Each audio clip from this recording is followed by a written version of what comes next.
Ang mabuting balita ng Panginoon ayon sa sulat sa mga taga-Efeso.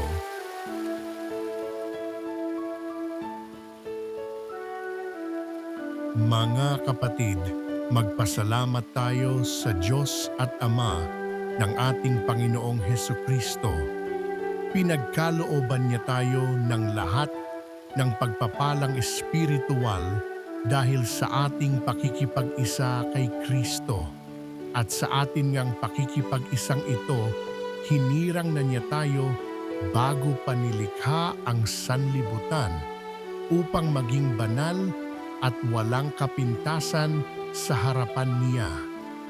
Dahil sa pag-ibig ng Diyos, tayo'y Kanyang itinalaga upang maging mga anak niya sa pamamagitan ni Hesukristo.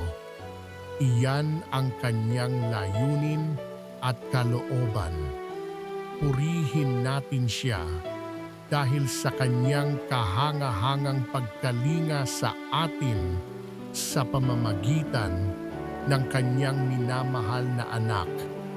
Kaya nga, mula nang mabalitaan ko ang tungkol sa inyong pananalig sa Panginoong Hesus at ang inyong pag-ibig sa lahat ng hinirang, walang humpay ang pasasalamat ko sa Diyos para sa inyo. Inaalaala-ala ko kayo sa aking pananalangin at hinihiling sa Diyos ng ating Panginoong Hesukristo, ang dakilang Ama, na pagkalooban niya kayo ng espiritu ng karunungan at ng tunay na pagkakilala sa Kanya. Naway liwanagan ng Diyos ang inyong mga isip upang malaman ninyo ang ating inaasahan sa Kanyang pagkatawag sa atin.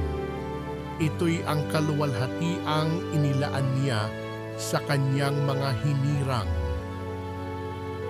Ang mabuting balita ng Panginoon